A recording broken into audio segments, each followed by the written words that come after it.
Tonight, we're not here to fix anything, not to understand everything, not to become someone better before you're allowed to rest. This is a quiet space where we gently let go and return to inner peace through soft Zen stories inspired by the Buddha, shared slowly so your mind can soften and your body can rest. Maybe today asked a little too much from you. Too many thoughts, too many worries, too many small things you tried to hold together. And maybe, just for this moment, you're ready to set them down. Here, you don't need to improve yourself. You don't need to solve tomorrow. You are already enough simply by being here, breathing quietly. Just for a moment. Where are you listening from tonight? Wherever you are, I'm grateful you're here, sharing this quiet space. Let your breath slow as if it remembers the way home. Let your shoulders soften like they no longer need to carry the world. Tonight, we'll listen to a simple story. A story from ordinary life, carrying a small thread of Zen and Buddhist wisdom. Not to give you more to think about, but to help you loosen your grip. Because suffering rarely ends by force. It softens when we stop holding it so tightly. There's nothing to rush, nothing to achieve, only a gentle drifting into rest, into stillness. Whether you stay awake or slowly fall asleep, this moment is already enough. And now, we begin tonight's journey with these Zen stories.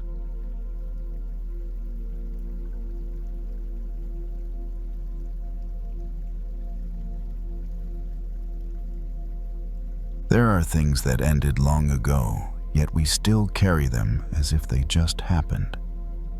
Not because they still hurt, but because we never truly set them down. And so each step we take in the present becomes a little heavier from what belongs to the past. Henry knew that feeling well. 58 years old, retired, living alone in a small house in the suburbs. That evening, he sat on the front porch, the wooden chair creaking softly each time he shifted his weight. The wind moved through the trees in front of the house, bringing with it the quiet sound of leaves brushing against one another. The air was cool, just enough to make someone pull their collar closer, but not cold. In Henry's hands was an old letter. The paper had yellowed, the edges slightly worn. He didn't read it. He simply folded it, then unfolded it again, a habit that was hard to break. The letter had been there for years. It wasn't long. There was nothing new in it, and yet, every time he held it, he felt a small pull drawing him back. It had happened a long time ago. A misunderstanding. A sentence left unexplained. A decision made when both people were tired.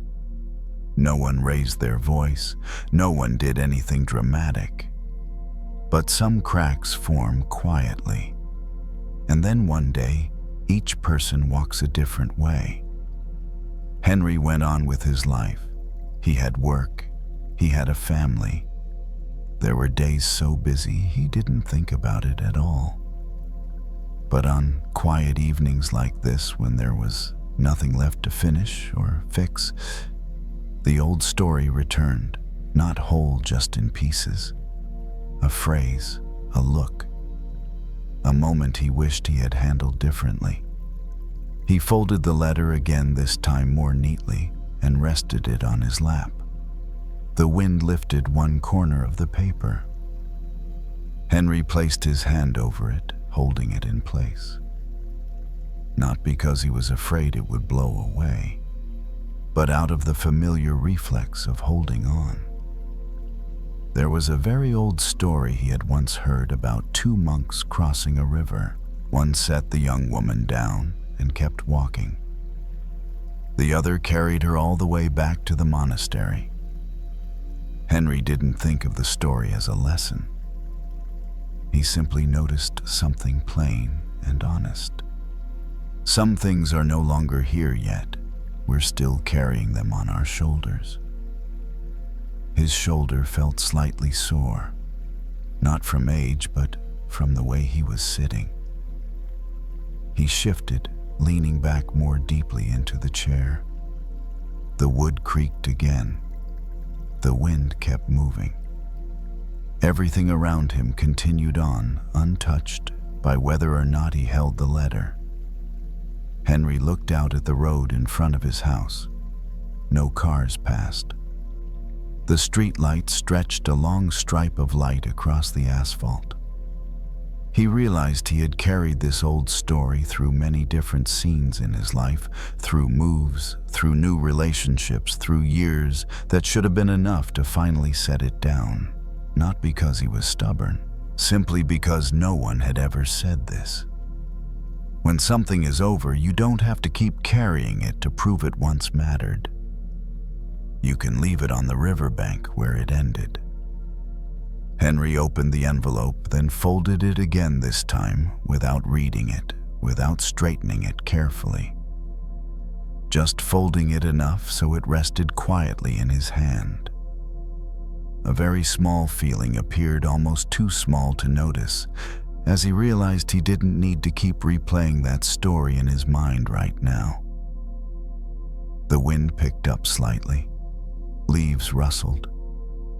Henry placed the letter on the small table beside his chair, not throwing it away, not tucking it safely out of sight, just moving it out of his hands.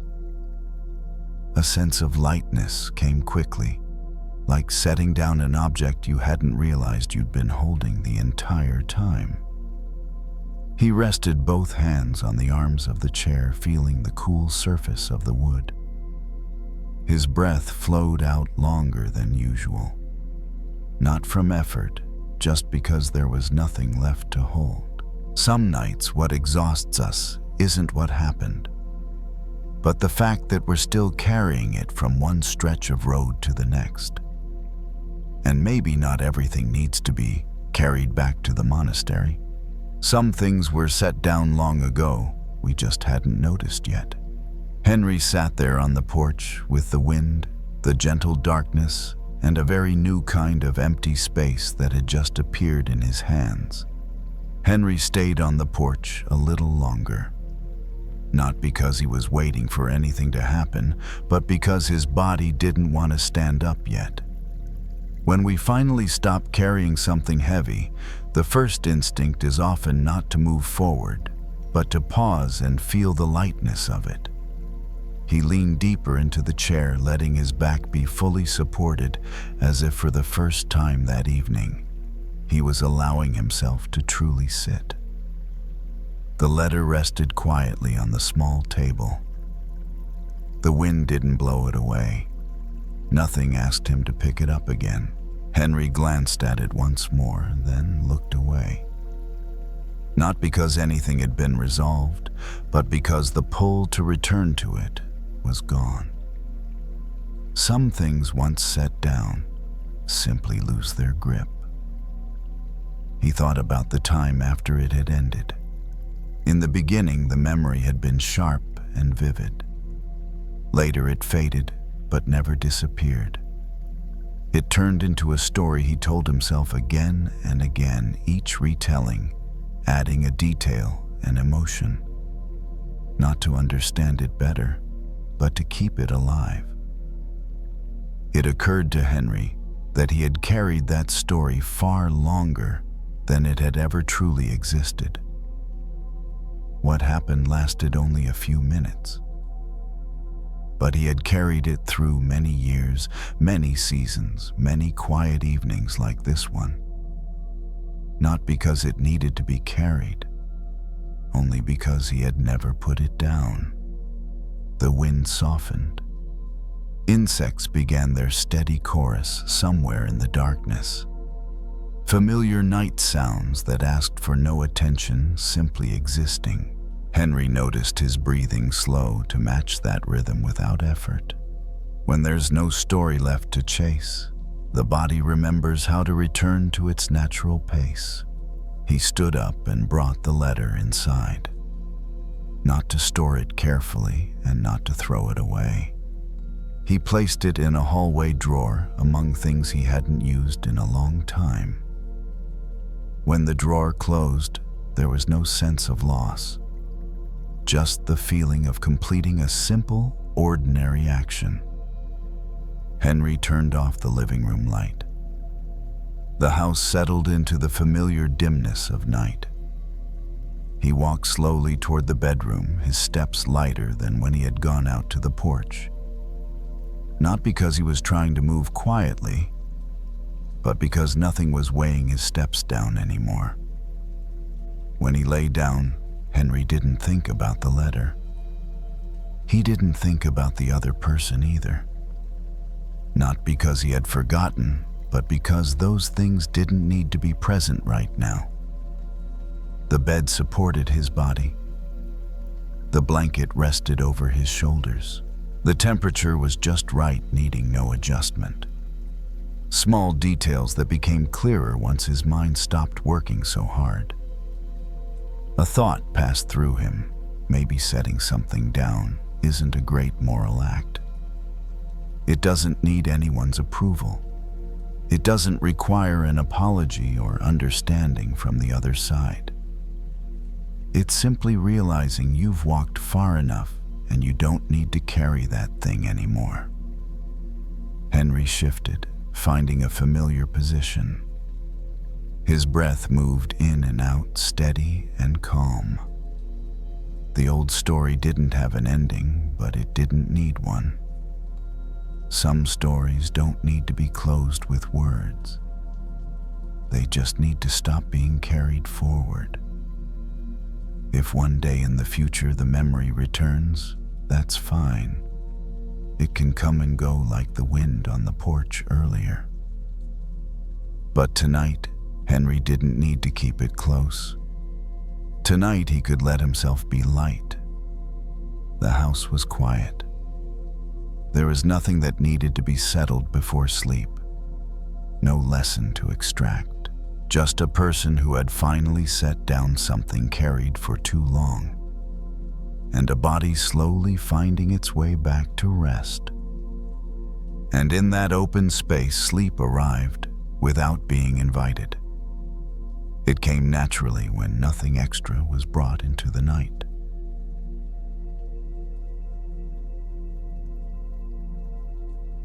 Sometimes what exhausts us isn't the road ahead, but the things we're still carrying from the part of the road already behind us. Tasks that are finished, situations that are over, decisions that have already been made. And yet, in our minds, none of them have truly been set down. Miguel is 45 years old. He works as a cook in a small restaurant. His evening shift ends late. When he steps outside, the sky is already fully dark. The street in front of the restaurant quieter now, with only a few streetlights spilling onto the pavement. He walks home the way he's done for years. Not because he doesn't have a car, but because walking helps him let the day slowly drain away. Over Miguel's shoulder hangs an old canvas bag. Inside there's nothing heavy. An extra shirt, a water bottle, a few small things. And yet his shoulder aches. Not because of the bag, but because all day long he's been carrying far more than what's inside it. In his mind, a sentence from earlier keeps replaying. a small moment in the kitchen, a decision he made on instinct, then questioned afterward. I should have done that differently. The thought keeps circling as if it hasn't accepted that the moment has already passed. Miguel stops by a bench along the sidewalk. He sets the bag down at his feet and rubs his shoulder gently. A sigh slips out, unplanned. His body speaks before his mind comes up with anything new. He sits there for a while, watching the few cars that pass by. Each one moves forward and doesn't come back. Only his thoughts keep looping. When he was younger, Miguel once heard a story. A man crossed a river using a boat. After reaching the other side, instead of leaving the boat behind, the man lifted it onto his shoulders and kept walking. Everyone who saw him thought it looked heavy. But the man carrying the boat said, "I need it. You never know, there might be another river ahead." Back then, Miguel laughed. But tonight, sitting on the cold bench, the story feels strangely familiar. Not because he's carrying an actual boat, but because he's carrying things that have already done their job. The conversation in the kitchen helped him react quickly in the moment. The worry helped him be more careful. The replaying and rethinking once helped him avoid mistakes.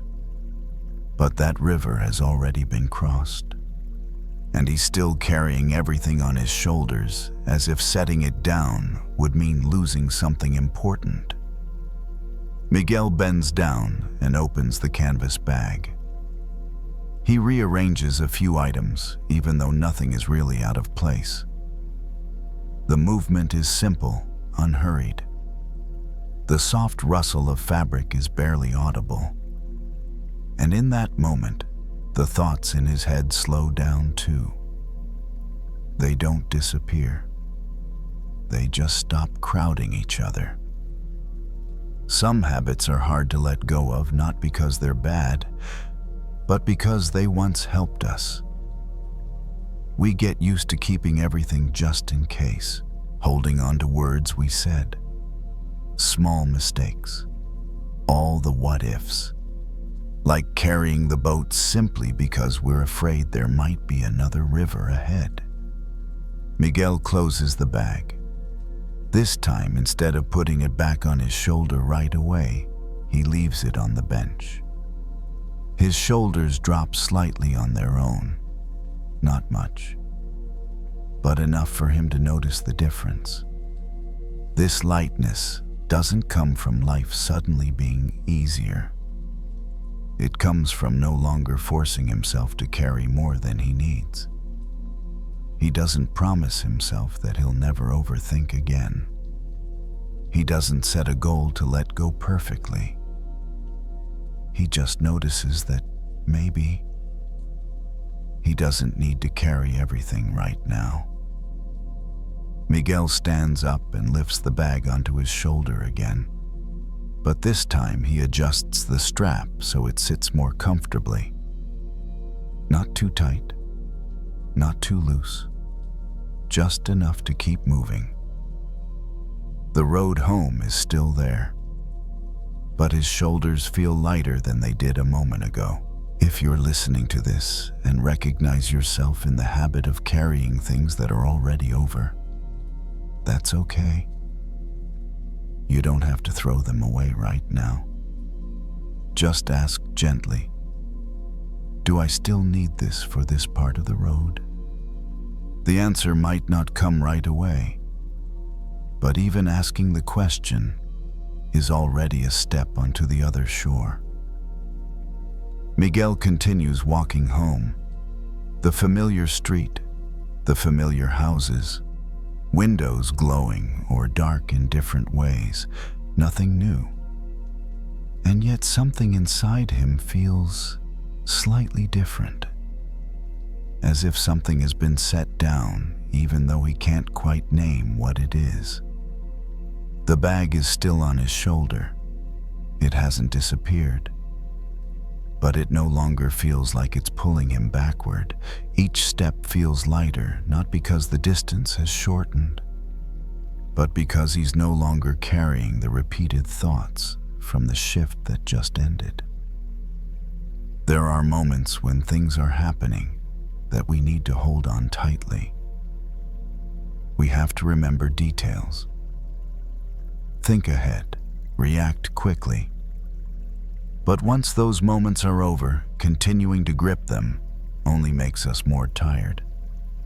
Like a boat that helped us cross a river, useful then. But once the water is behind us, it becomes nothing more than weight on our shoulders. Miguel stops at his front door. He stands there for a moment, his hand resting on the doorknob, not rushing to open it. Inside, it's quiet. No one is waiting for an explanation. No one is asking whether he did a good job today. No one needs him to think any further. He opens the door, steps inside, and closes it softly behind him. The room is dimmer than the street outside. Only a small light glows in the kitchen corner. Miguel sets the bag down on a chair this time, not keeping it close to him, just placing it there like something that has finished what it was meant to do. He washes his hands at the sink. The water runs steadily, neither hot nor cold. The sound of it covers everything else. As he washes, he notices his hands feel more tired than usual. Not from heavy work, but from gripping for too long. As he rubs in the soap, his fingers loosen on their own, little by little. A thought appears. I should have said that differently. Then another follows. But this time he doesn't chase them. He doesn't argue. He doesn't try to fix them. He simply notices them arrive and lets the sound of the water carry them away. Not because he's especially good at letting go, just because right now he doesn't need to carry them with him. Miguel dries his hands, turns off the kitchen light, and walks toward the bedroom. He doesn't turn on the main light, just enough to see where he's going. When he sits on the edge of the bed, he feels the mattress take his weight. No effort needed, no balance to maintain, nothing else required of him. Some nights, you don't need to figure out a new way to live. You just need to give yourself permission to stop carrying things that have already done their job. Old words, small mistakes, situations that have already closed. They don't vanish. But you don't have to bring them with you everywhere. Miguel lies down. He doesn't adjust the pillow over and over. He doesn't search for the perfect position. He just lies there like someone who has finished the day's walk. His breathing slows naturally. No counting, no instructions, just following his body. If you're still listening right now, still awake, that's okay. There's nothing being asked of you. You don't need to let go of everything. You don't need to set it all down at once. You only need to stop carrying more. Maybe tomorrow you'll need that boat again. You'll need to think. You'll need to be careful. And that's completely fine. But tonight, with no river in front of you, you can let it rest on the shore. Miguel closes his eyes, not to force sleep, but because his eyelids have grown heavy on their own. In the quiet room, there's nothing to solve, nothing to prove. Just a day that has passed and a body that's allowed to rest. If you fall asleep at some point while listening to this story, that's perfectly natural. And if you haven't yet, you're still exactly where you need to be. Nothing is late. Nothing has gone wrong. It's just an ordinary evening. and you don't need to carry the whole day into your sleep. Listen a little longer, or fall asleep now if you'd like.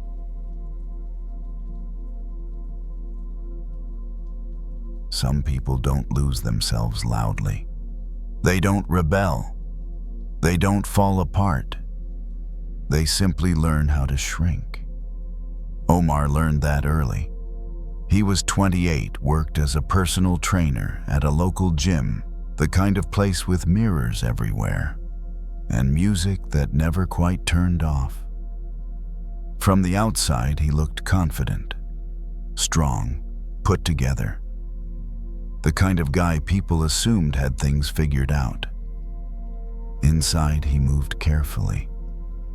Not because he was afraid exactly, more because he had learned slowly, quietly, that it was safer not to take up too much space. Safer not to want too much. Safer not to show too much of whatever lived underneath the muscles and routines. That night, after his last client left, Omar stepped outside and started walking.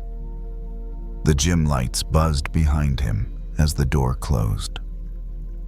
The street was calmer than usual.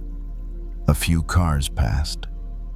Street lights stretched long shadows across the sidewalk. He kept his hands in the pockets of his jacket shoulders, slightly rounded forward. It was a posture he didn't remember choosing. His body had learned it on its own. As he walked, he replayed small moments from the day. A joke he didn't finish. A thought he didn't say out loud. A decision to stay agreeable instead of honest. None of it dramatic, just familiar. Omar crossed an intersection and slowed down near a quiet stretch of road lined with trees. The leaves barely moved. Somewhere a bus hissed as it pulled away. He stopped under a streetlight and leaned back against a pole, the cool metal pressing through his jacket. His chest rose and fell quickly at first, then settled. There was a tightness there. Not pain. More like something held in for a long time. Omar had been praised for being easy most of his life. Easygoing, easy to work with, easy to manage. It sounded like a compliment. It had felt like one. But over time, he noticed how often easy really meant quiet, smaller, less. He rolled his shoulders once, then again, trying to loosen them. The muscles responded slowly, like they weren't used to being asked to soften. Across the street, a stray cat darted from behind a parked car and disappeared into the shadows. Omar watched it go, then let his gaze drift upward. The night sky was darker here than near the gym. A few stars showed through the haze. Nothing dramatic, just enough to notice. He remembered something his grandfather had once said, half joking, half serious. If you raise a lion among sheep, it won't forget how to roar. It'll just forget when it's allowed. Omar hadn't thought about that in years. He wasn't angry. That surprised him. He'd expected anger to show up if he ever slowed down enough to feel what was underneath. But what he felt instead was weight. The kind that comes from holding back, not from being hurt. He pushed off the pole and started walking again, slower now. Each step landed more deliberately. His breath matched his pace without effort. As he walked, he noticed how often his mind tried to correct him. Don't get too big. Don't make it awkward. Don't push. Those thoughts weren't cruel. They were protective. Old. Well practiced. Omar didn't argue with them. He just noticed them the way you might notice background noise you've lived with for so long you forgot it was there. At the next corner, he stopped again. This time he closed his eyes briefly and took one deeper breath than usual. His chest expanded. His shoulders lifted slightly, then dropped. Nothing happened. No rush, no breakthrough. But something shifted.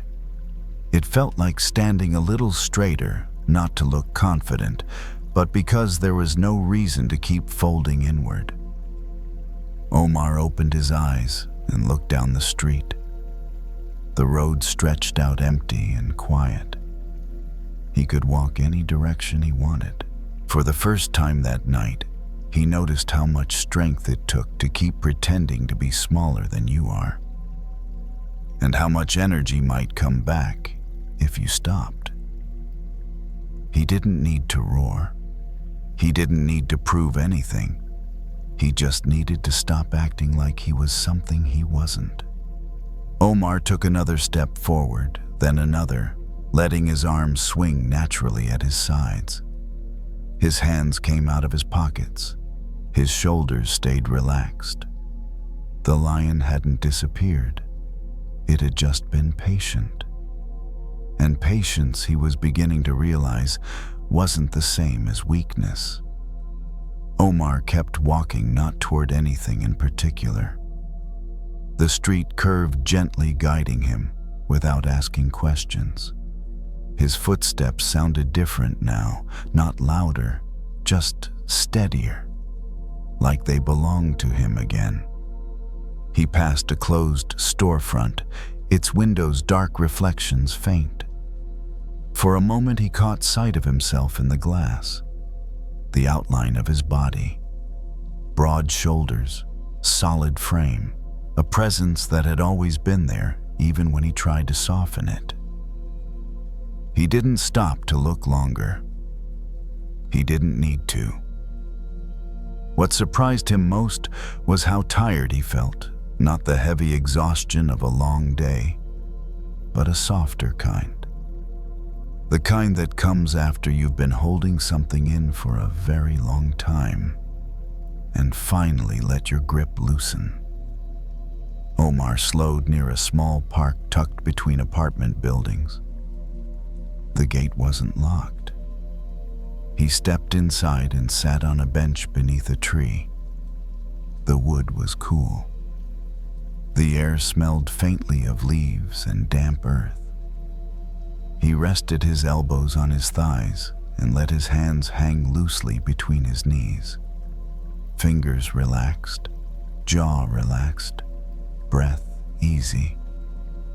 For years he had thought that being himself meant being too much, too intense, too direct, too loud in a world that seemed to reward smooth edges and quiet compliance. So he learned how to blend, how to fit, how to keep his head down. But sitting there now, he realized something simple. The effort it took to shrink had been constant, invisible, but relentless.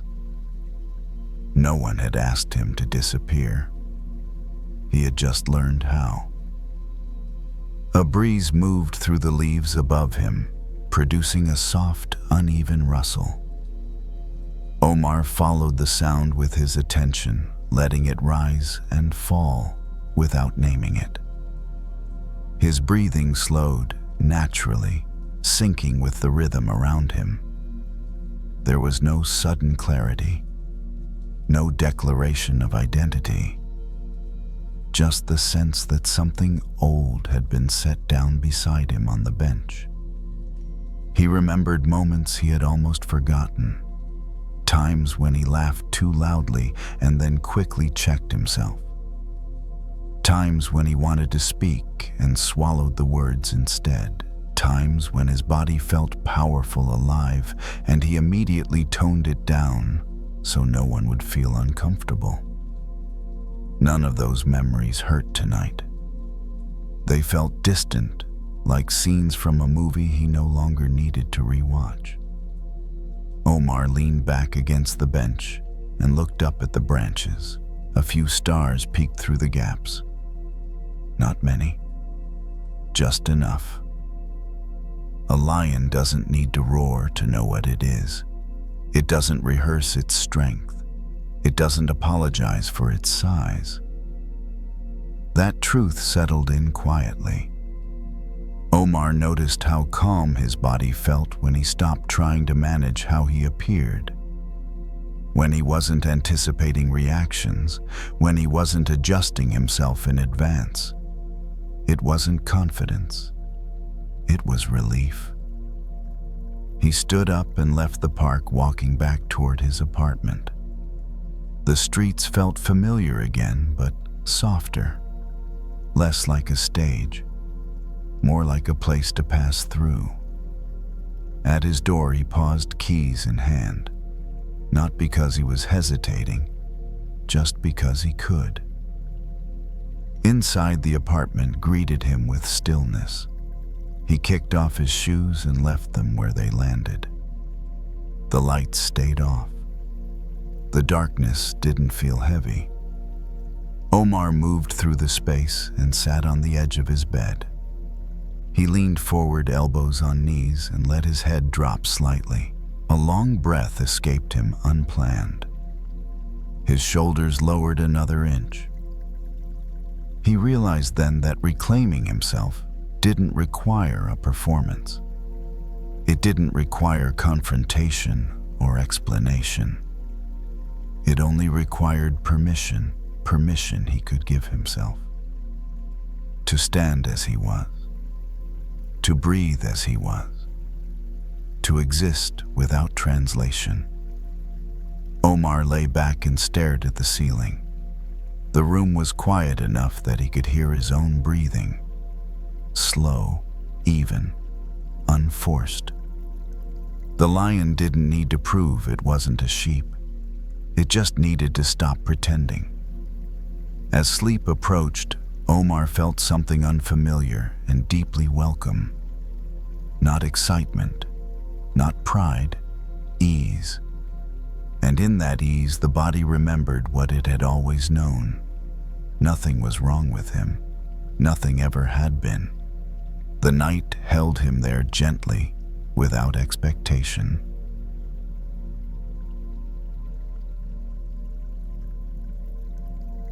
Grace had grown used to the way things changed quietly. No big shock, no clear turning point. Just little by little, life shifting into a different shape before she had words for it.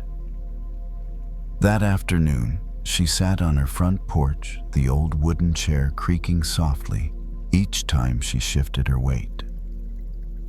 In front of her was a stack of library books she'd already returned, tied together with a pale blue cloth ribbon. A breeze moved through the small garden, sending a few dry leaves spinning slowly across the concrete. A very ordinary afternoon, and maybe because it was so ordinary, it carried more thoughts than she expected.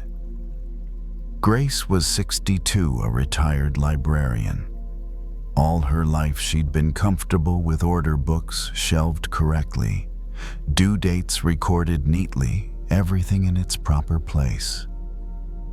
But since retiring, her days no longer had clear edges.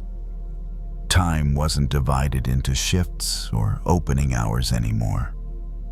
It stretched out longer, looser. And in that looseness, questions began to appear. She picked up one of the books, flipped through a few pages, then set it back down. Not because it wasn't good, but because her mind was somewhere else. She thought about a decision she'd made a few months earlier. Not exactly wrong, but not clearly right either. And what tired her wasn't the outcome, it was having to revisit and reevaluate it again and again. There was an old story Grace had read many years ago about an old man and his horse. When the horse ran away, people said it was a misfortune. When the horse returned, bringing other horses with it, people said it was a blessing. When the old man's son was injured while riding one of the horses, people said it was a misfortune again. And when war came and the injured son didn't have to go, people called it a blessing.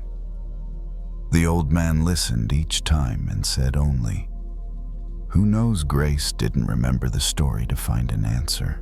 It just surfaced on its own like a familiar piece rising up at the exact moment she needed something uncertain. She looked out at the road in front of her house. A car passed by, then disappeared behind the trees. Things came and went without asking, without explaining. And strangely, she realized how tired she was of trying to label everything as it happened. Good or bad, right or wrong, should or shouldn't. She let the book rest on her lap. Her hands lay one over the other lightly, not clenched, not tight, just resting there. A slow breath came in. Another breath went out a little longer. Some worries don't come from a frightening future, but from the need to know in advance what that future means. We want to name things the moment they appear, as if waiting even a little would leave us lost. But maybe not every path needs a sign at the beginning. Grace leaned forward and picked up a leaf that had fallen on the porch step. It was dry and brittle, easy to break. She turned it between her fingers, then set it back down. A very small action with no purpose. But in that moment, she wasn't thinking about the old decision. She wasn't thinking about what if. There was only the leaf and the afternoon slowly easing along. She remembered times in her life when she'd rushed to a conclusion. Moments that felt like loss, but turned out to be a turn in the road. Moments that seemed like good fortune, but brought their own kind of exhaustion. She hadn't always seen that right away. Usually it came much later. And sometimes even now, she still didn't know what to call certain things. The wind moved across the porch again. The ribbon around the books shifted slightly. Grace stood up, carried the stack inside, and set it on the table. She didn't put them away yet. She just placed them there, as if allowing them to stay unfinished a little longer. When she returned to the porch, the sunlight had softened. Tree shadows stretched farther across the ground. The day was moving into another part of itself without needing anyone to announce it. Grace sat down again. This time she leaned deeper into the chair, not thinking much, not searching for answers, just letting the phrase "who knows" hang somewhere in the air without holding on to it. Maybe peace doesn't come from being certain about what is good or bad. Maybe it comes when we stop judging too quickly, when we allow life to unfold at its own pace, even when we don't fully understand it yet. The afternoon kept moving on, and for the first time in many days, Grace didn't feel the need to move faster than it.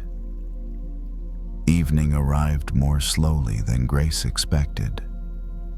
The light on the porch faded without disappearing all at once, simply changing color. She turned on the small lamp near the door, the kind of light that lets you see without making everything too sharp. The wooden chair creaked softly as she adjusted her position, a familiar sound reminding her that she was still here in this house, in this moment. Grace wasn't thinking much about the old decision anymore. Not because she'd figured anything out, but because the thought no longer demanded to be solved right now. It had stepped back slightly, like setting a book down on a table and realizing you don't need to keep reading tonight. She stood up and made a pot of tea. The sound of the water heating was gentle, not harsh. When she poured it into a cup, steam rose thinly, then disappeared. Grace held the cup with both hands, feeling the warmth soak into her palms. Something solid, present, real. Nothing to interpret. There were years in her life when she believed that if she thought hard enough, weighed things long enough, she could avoid mistakes. But the older she got, the more she saw that some things only reveal their shape after you've already walked through them, not because you lacked wisdom, but because life doesn't move in straight lines. Grace thought of the people who had come into her life and then left. The jobs that once felt essential and slowly turned into memories. Days that felt terrible at the time, but later carried a quiet sense of gratitude. And days that were joyful, yet still passed on, unwilling to stay. None of it formed a neat conclusion. It all simply rested there, layered like thin dust collected over time. And maybe it didn't all need to be wiped away. Some dust only needs to be noticed. She carried her tea back out to the porch and sat down again. The sky was darker now. A few stars were visible, not many, but enough to know that night had arrived. Grace didn't search for familiar shapes in the sky. She just looked and let her eyes rest. In the story of the old man and the horse, what stayed with her most wasn't the events themselves, but the old man's way of meeting them. Not celebrating too early, not falling into despair too quickly, simply standing there witnessing and accepting that he didn't know everything. Maybe that wasn't indifference. Maybe it was a very quiet kind of trust. Trust that not everything needs to be understood right away. Trust that life has its own way of finding balance even when we can't see it yet. Grace took a sip of tea. The warmth moved down her throat, then softened. She set the cup on the small table beside her chair. Her hands rested on her lap again lightly. Her breathing slow and even, not pulled in any direction by a specific thought. If tomorrow brought something unexpected, tomorrow could handle its part. Tonight didn't ask for any decisions. There were no questions that needed answering, just a woman sitting on her porch, listening to the wind, allowing things to be exactly as they were. Darkness isn't frightening when we stop trying to light it up with quick judgments. It's simply part of a cycle. Like night following day, like rest following movement. Grace stood up, put the teacup away, and turned off the porch light. Before going inside, she paused and looked out into the open space in front of her. Not expecting, not predicting, just looking. Maybe peace doesn't come from life always going smoothly. Maybe it comes from stopping the urge to decide right away what is a blessing and what is a loss. From allowing answers to come later, or even not at all. Grace closed the door behind her. Inside, the light was soft.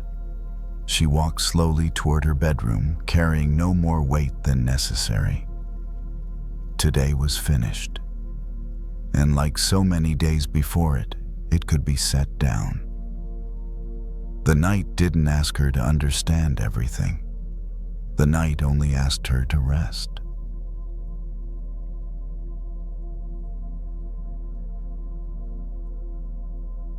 Some things are handed to us without being asked for. Not gifts, but words. A tone. A comment wrapped in irritation. And we often assume that because it was sent, it automatically belongs to us. But maybe like any other gift, if we don't accept it, it stays with the person who offered it. Jasmine was 34, a real estate agent used to her phone buzzing all day long. Quick texts, rushed calls, promises made while everyone was tense. That evening, she pulled up in front of her house, turned off the engine, but didn't get out right away. The streetlight reflected off the windshield, casting a dim glow just enough to see the dashboard clearly. Her phone vibrated. A voicemail. The caller's name appeared. Jasmine knew that voice. She had heard it many times on good days and on difficult ones. She didn't open it immediately. She just stared at the screen for a few seconds, as if considering a door. Finally, she pressed play. The voice came through not loud, but sharp, not openly insulting.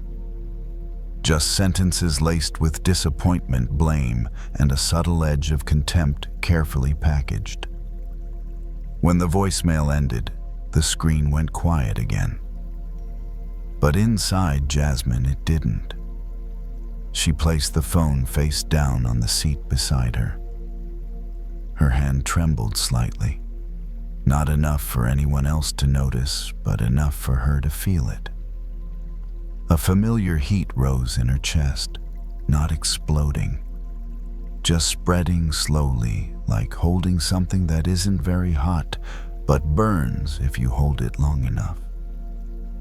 Jasmine thought about calling back, thought about the sharp responses she could deliver, thought about explaining herself, then thought about staying silent.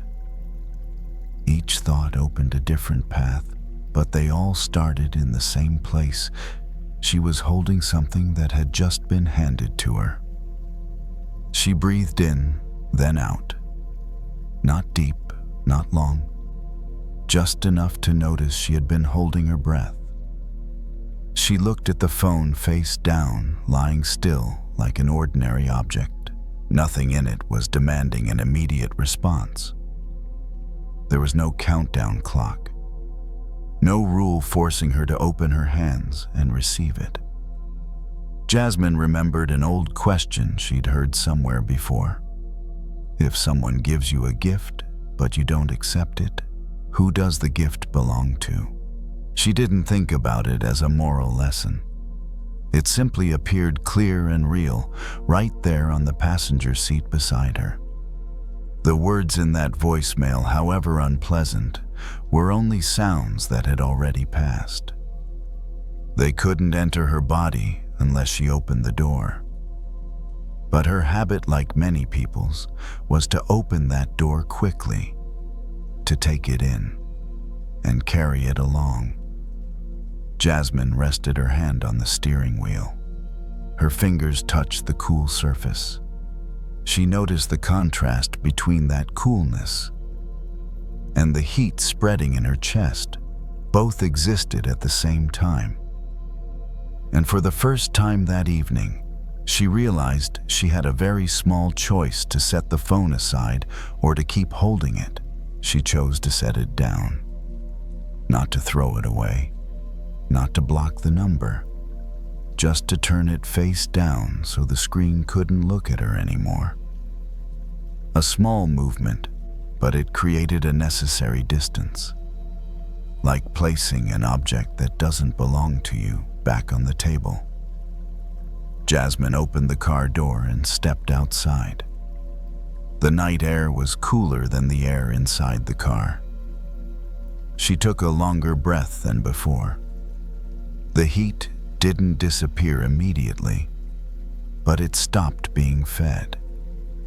No replies formed in her mind. No new story took shape.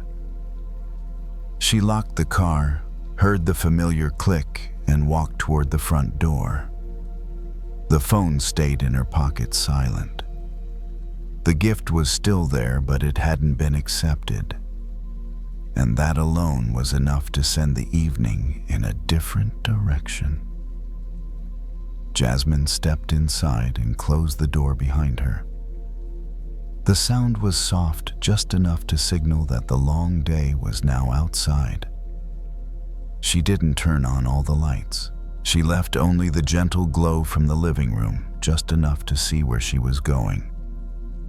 The quiet welcomed her without asking for anything more. She set her keys on the table, hung up her jacket, and stood still for a few seconds. Not out of hesitation, just letting her body recalibrate like after leaving a noisy place. In that quiet pause, Jasmine noticed that her phone was still silent in her pocket. No vibration, no light, nothing reminding her that something needed a response. She took the phone out and placed it on the table beside the sofa face down. Not a dramatic gesture, just setting it there like placing an unopened package off to the side. She sat down, leaning back into the soft cushions. Her shoulders dropped slightly, almost without her noticing. The words from the voicemail were still echoing faintly in her mind, but they no longer felt as sharp as they had earlier, when they weren't being picked up and turned over again and again. They began to fade like a distant sound lowering its own volume. Jasmine wasn't trying to forget. She just wasn't replaying it anymore. She went into the kitchen and poured herself a glass of water. Cool, clear. She drank in small sips, feeling her throat soften.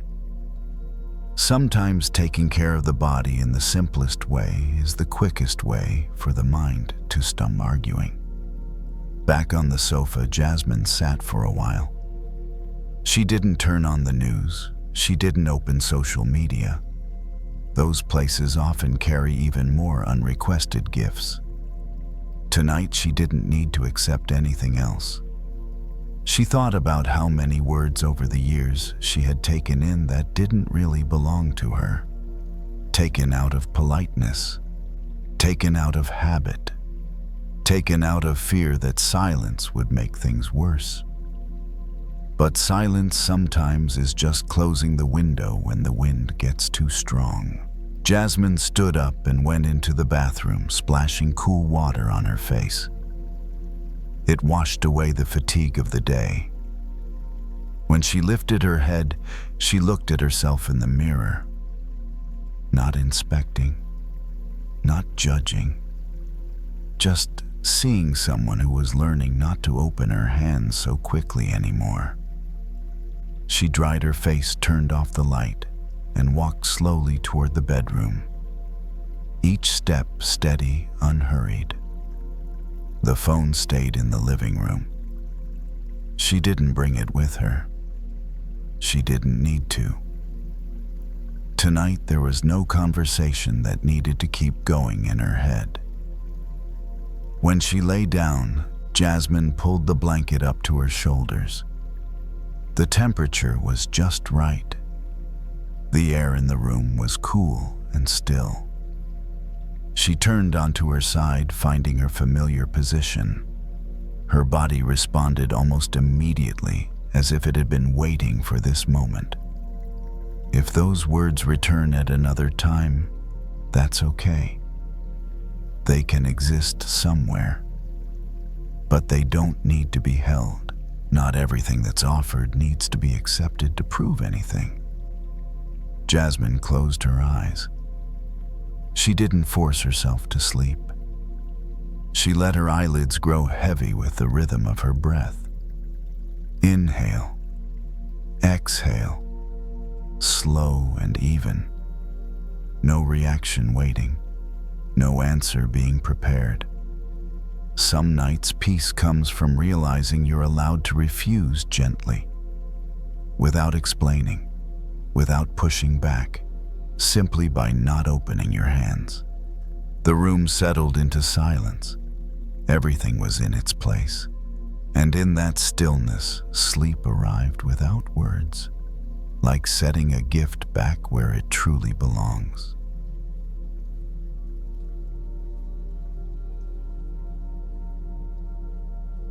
Some thoughts don't appear out of nowhere. They show up because they've traveled the same road too many times, like tires rolling again and again over damp ground, carving a deep track. The next time the wheels don't have to decide, they slip right back into the old groove. Thoughts work the same way, not because we try to think them, but because we're used to them. Kevin is 37 years old. He's an accountant. This time of year is the busiest. That night, he's still at the office, even though the clock has passed 9. The fluorescent lights hum softly. The air conditioning blows steadily. On his desk sits a stack of papers, a few yellow sticky notes overlapping each other, like reminders that refuse to leave. Kevin stares at the computer screen. The numbers are stable. No major errors. Nothing about to fall apart. And yet his mind won't stop. Am I sure I checked everything? What if there's a small mistake? Someone else would probably finish this faster.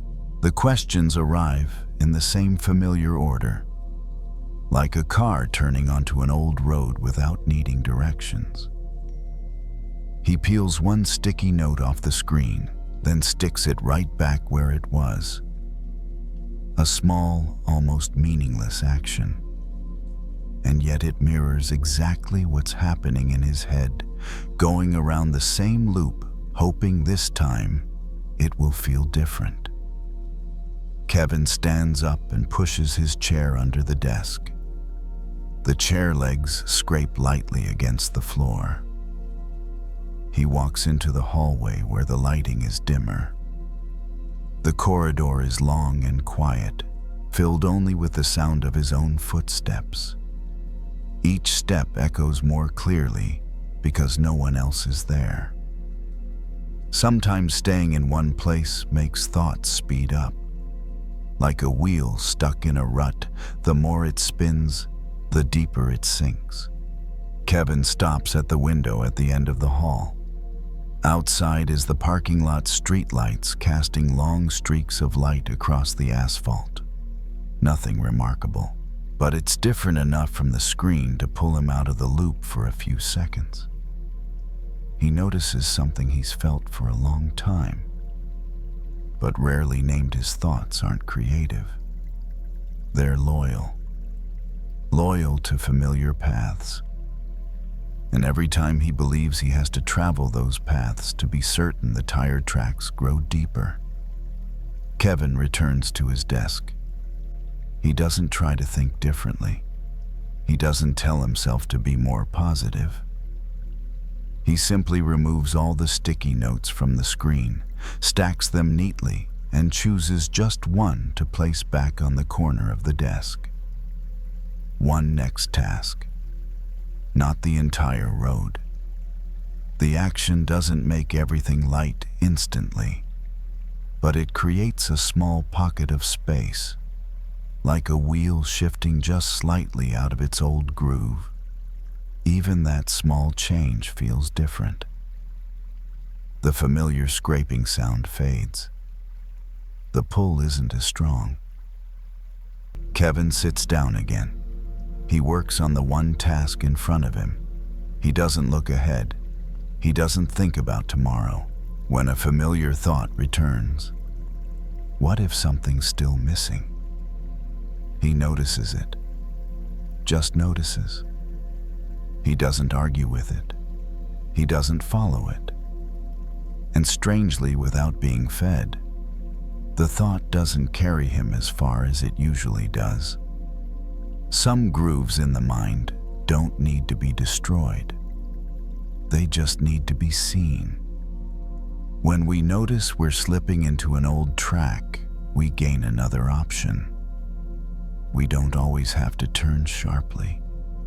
Sometimes all it takes is easing the wheel a little. Kevin saves the file. He stands up and turns off the monitor. The room feels less harsh without the glow. The space hasn't changed, but something in him has. Not because everything is perfect, but because he's no longer circling the same rut. If you're listening to this and recognize how easily you get caught in familiar thoughts, that's okay. The brain prefers known paths. They use less energy. But tonight, maybe you don't need to go far.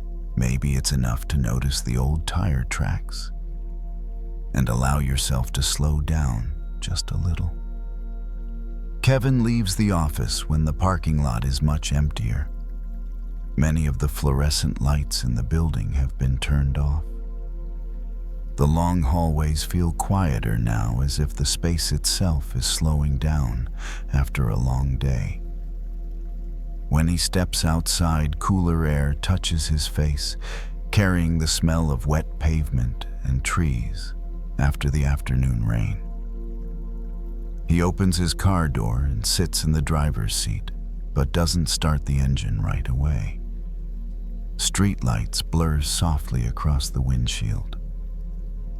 Kevin rests both hands on the steering wheel, not gripping it, not letting go, just resting there, feeling the familiar surface under his palms.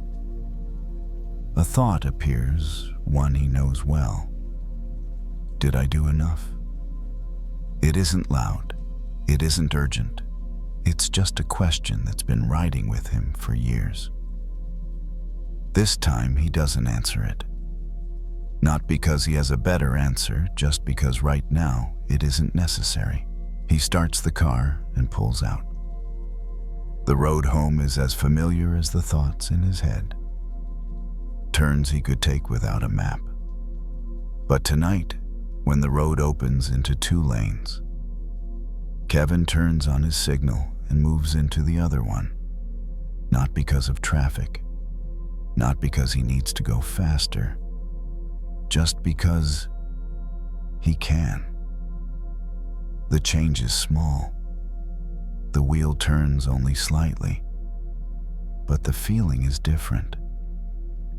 He's no longer driving straight into the old tire tracks. There's no jolt, no disruption. Just another lane running alongside the first, quieter, a little less worn. Kevin realizes that thoughts can work the same way.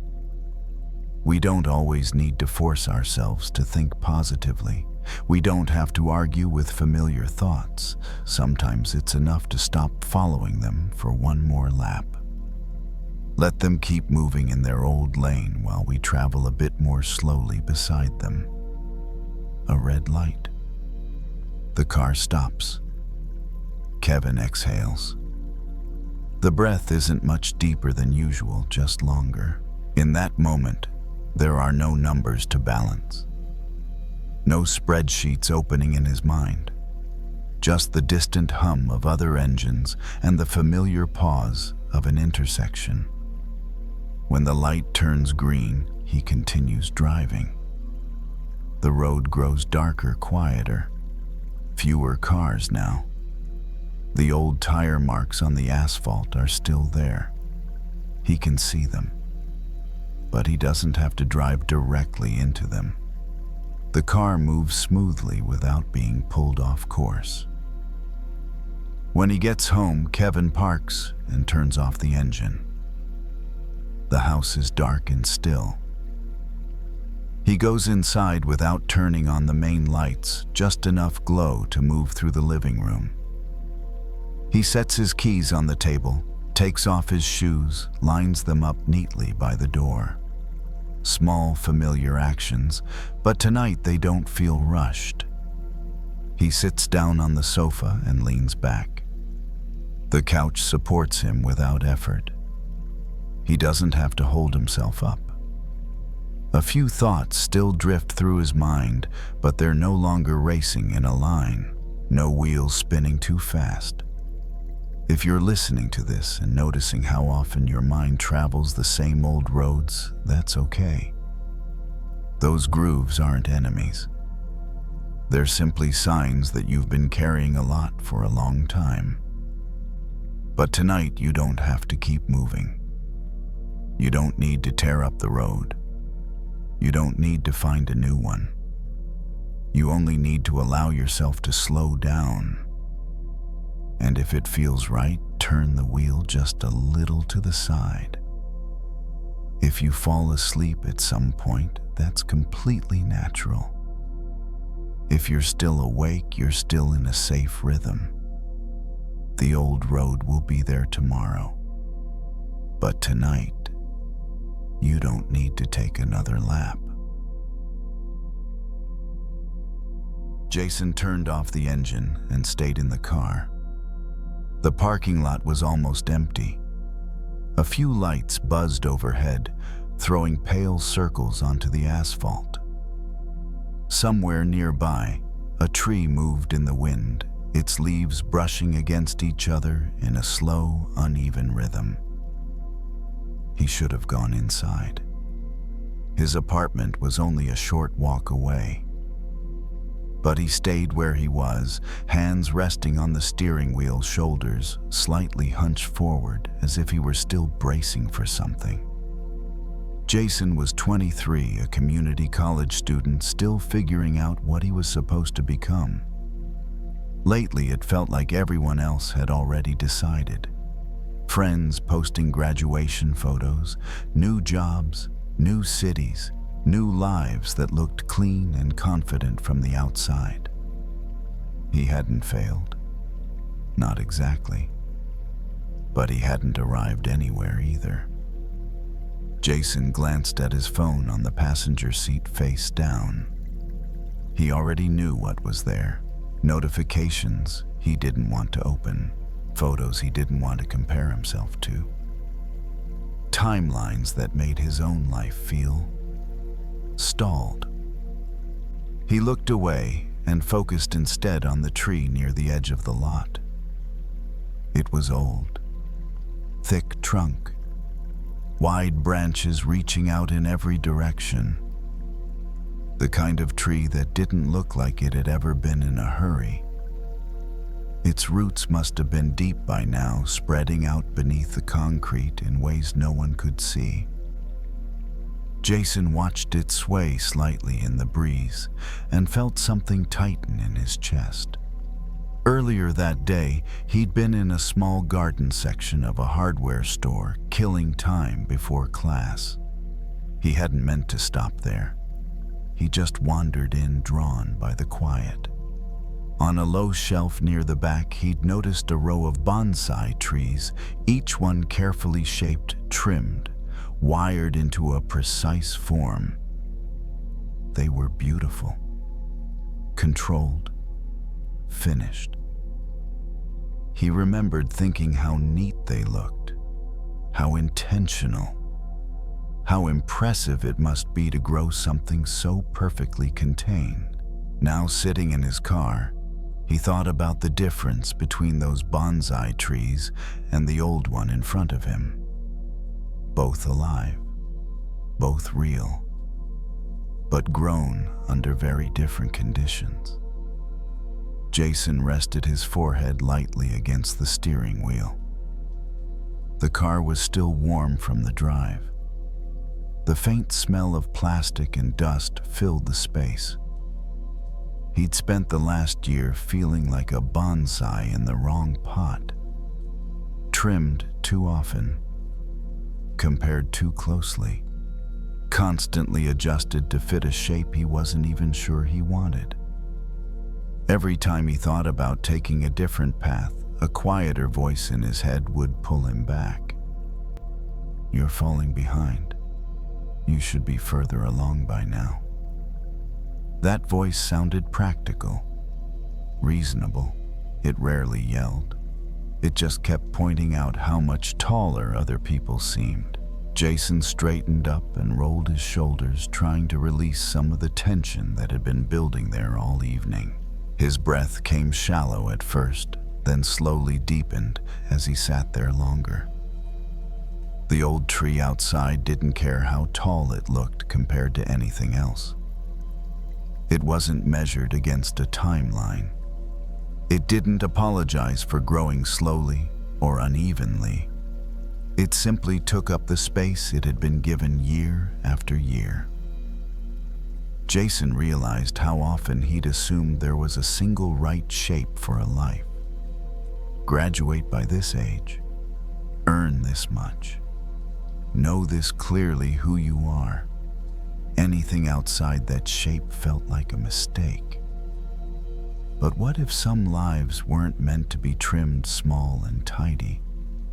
What if some needed time, space, messy seasons where nothing looked impressive from the outside? He opened the car door and stepped out. The air felt cooler, immediately brushing against his face and arms. He walked a few steps toward the tree, stopping at the edge of the parking lot. Up close, the bark was rough, uneven. Scars from years of weather insects, repairs the tree had done on its own. Jason reached out and rested his palm against the trunk. It felt solid, grounded, alive. The tree hadn't grown like this by accident. It had grown like this because it had been allowed to.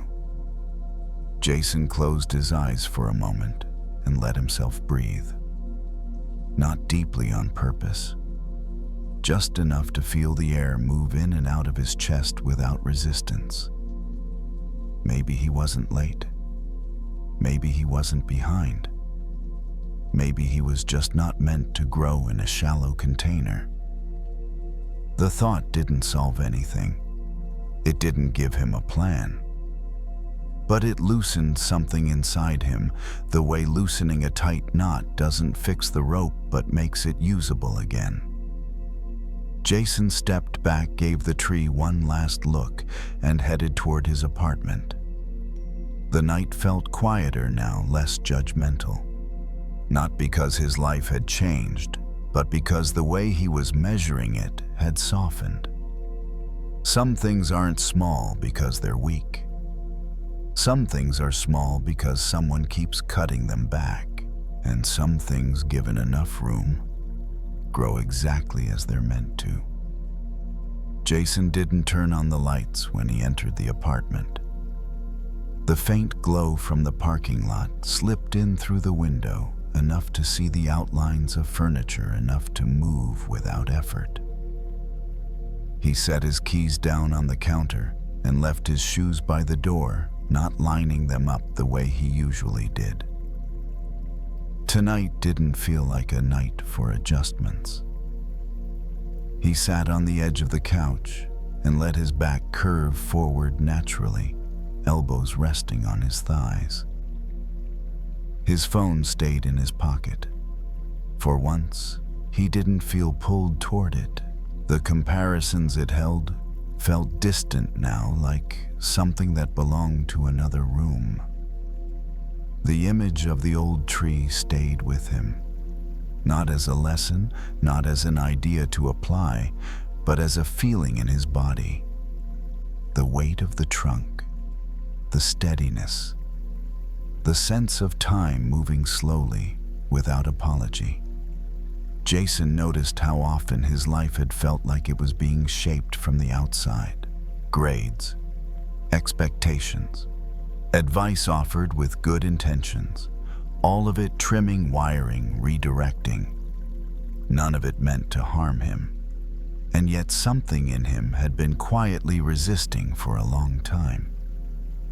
He leaned back against the couch and stared at the ceiling. A small crack ran across it, barely noticeable unless you were looking for it. He had lived here for months before ever seeing it.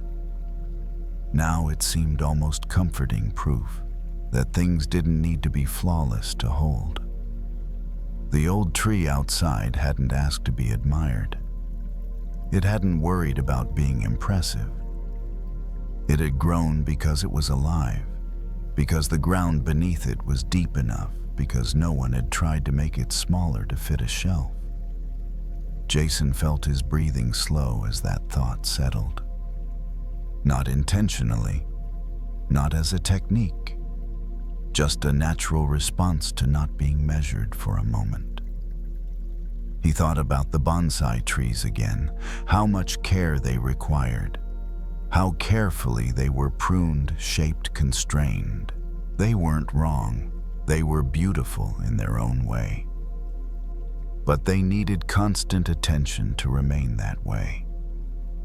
Maybe some lives thrived on structure and careful shaping, and maybe others needed seasons of uneven growth stretches where nothing looked tidy or finished. Maybe comparing one to the other had never made sense in the first place. Jason shifted his weight and felt the couch cushion rise and fall beneath him. The room was quiet enough that he could hear his own breath, steady and unforced. The tension he'd been carrying in his chest earlier had softened like a muscle finally allowed to rest. He didn't feel proud. He didn't feel resolved. What he felt was simpler than that. He felt allowed. Allowed to grow slowly. Allowed to change direction. Allowed not to know yet. The pressure to arrive somewhere specific eased its grip. Not gone, just quieter, less convincing. It no longer sounded like truth, more like a habit losing momentum. Jason stood up and walked to the window, looking out toward the parking lot. The tree was still there, barely visible now, its shape blending into the dark.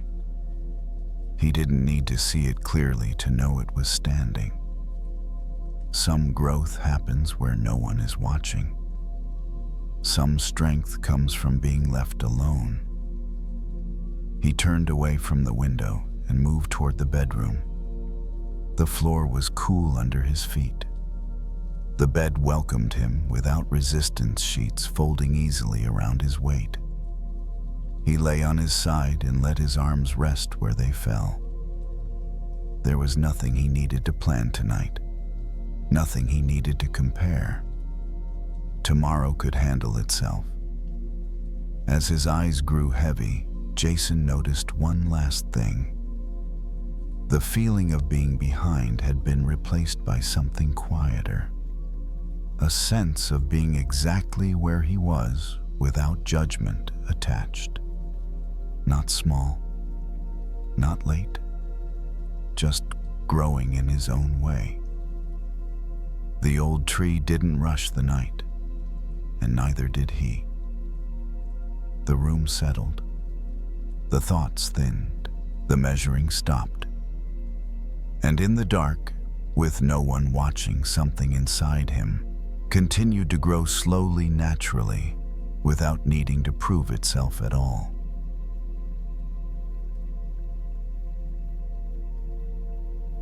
Some fears don't come from things standing still, but from the feeling that everything is moving too fast. Like water rising quietly, no noise, no warning, until you suddenly realize you've been trying to swim against the current. Marcus left work after it was fully dark. He drove his familiar delivery truck into the automatic car wash near his place, where bright white lights reflected off wet metal. That night, he wasn't in a hurry. Not because he had extra time, but because his body felt tired in a way that was hard to name, tired from gripping the steering wheel for too long. Marcus was 41, a delivery driver, used to packed schedules, used to being on time, en route, on rhythm. But tonight, as the truck rolled to the start of the wash track, he let his hands drop from the wheel and allowed the vehicle to move forward on its own. A very small thing, very ordinary, and somehow unfamiliar. The doors closed. Water began to pour over the windshield, loud at first, then settling into a steady rush. The sound of the water covered everything else, blurring the outside world. Marcus sat still, watching droplets race across the glass, merging and separating, never moving in straight lines. Inside the cab, everything felt quieter. No radio, no alerts, just the sound of water and the gentle vibration as the conveyor pulled the truck along. Marcus noticed he was holding his breath, an old habit whenever he waited for something uncertain. He breathed out, letting his chest fall, then breathed in again slower. A memory surfaced of swimming in a river when he was a kid. The adults had warned him, if the current is strong, don't fight it. Let your body float. Let the water carry you toward a safer edge. Back then, Marcus didn't understand. Swimming against it felt like trying. Letting go sounded like giving up. But later, he learned that in fast-moving water, struggling in the wrong direction is what puts you in danger. The water kept pouring down. Soft brushes spun and brushed against the sides of the truck, then moved on. Marcus noticed his hands resting on his thighs. His fingers were slightly curled, as if ready to grip again at any moment. He opened his hand just a little, not letting go completely, just easing the tension. Marcus's fear didn't have a clear shape.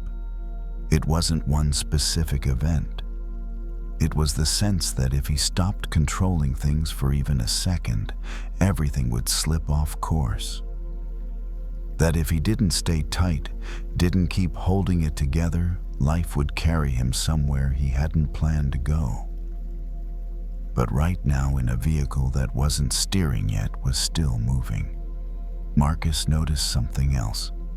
The truck didn't need him to guide it through the wash. The conveyor knew its job. The water knew its path, and he only needed to sit.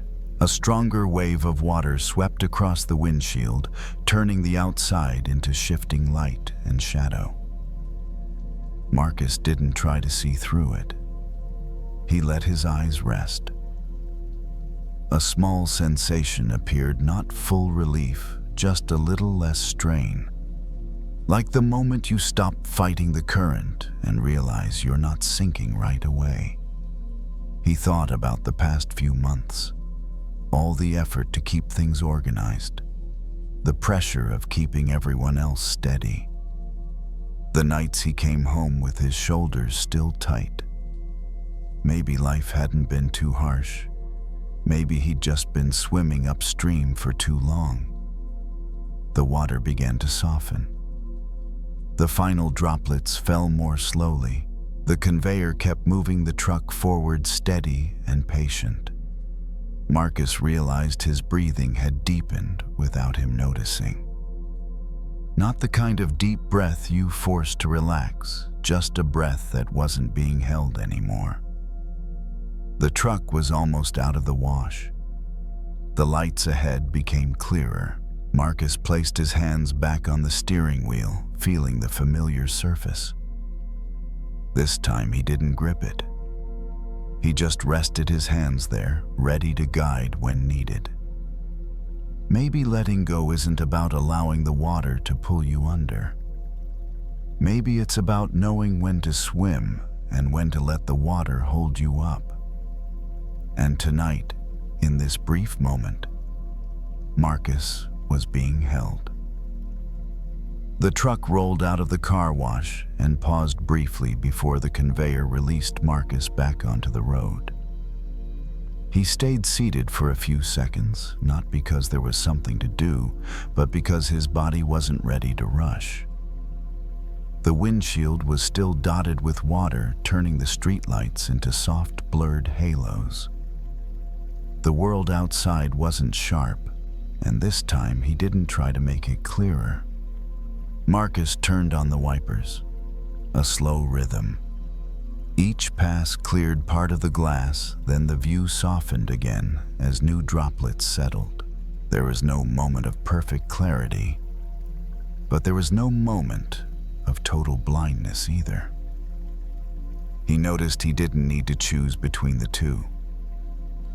He pulled onto the road, driving more slowly than usual. Not because he was tired, but because there was no reason to push himself forward. The traffic light ahead shifted from green to yellow, then red. Marcus stopped, planted both feet firmly on the floor. His hands stayed on the wheel, but the pressure was different. There was no urge to grip. Something became clearer to him, swimming against the current. Doesn't just exhaust the body, it blurs your sense of direction. When all your energy goes into resistance, you stop hearing the signals of the water. You only hear your heartbeat and your rushed breathing. And in that state, it's hard to tell where the shore is. Marcus watched the thin line of cars ahead. The city at night wasn't as loud as it was during the day. It moved more slowly with its own rhythm. He noticed small details he usually overlooked. Light spilling onto tree branches, a closed storefront, a sign gently swaying in the breeze. Things that were there every night, but only appeared when he stopped rushing. Fear hadn't disappeared. It didn't need to. It just wasn't driving anymore. It sat somewhere else in the truck, quieter, no longer giving commands. Marcus realized he could live alongside this uncertainty, as long as he didn't try to shove it away or pull it too close. He remembered that moment in the river years ago when he stopped fighting the current and let the water lift him. It hadn't felt completely safe. But it was the first moment he wasn't exhausted. And only when he wasn't exhausted could he see where to go. The truck turned into his familiar neighborhood. The roads narrowed. The streetlights softened to yellow. Marcus slowed down, as if naturally matching the pace of the space around him. He parked in front of his house, turned off the engine, and stayed seated. An old habit would have told him to get out right away and finish whatever was next. But tonight, there was no list waiting. He rested his head against the seat and closed his eyes for a moment. Not long. Just long enough to feel his body being held by the seat, by the ground beneath, by the simple fact that right now, he was safe. Inhale. Exhale. No counting, no goal. Marcus opened his eyes and stepped out of the truck. The night air was cool. He closed the door gently. Every movement was a little slower, not on purpose, but because he was no longer being pulled by hurried thoughts. Maybe tomorrow the current would be strong again. Work responsibility and the things he couldn't control would return. But tonight he remembered something important: you don't always have to swim. Sometimes the wisest choice is to float and trust the water to carry you through. Marcus went inside. Fewer lights on, the space quiet. He didn't carry the feeling of bracing himself anymore. Only a soft looseness in his shoulders and back, a sign that he'd stopped pushing. The night didn't ask him to fight the current. It simply invited him to rest and let the flow do the rest.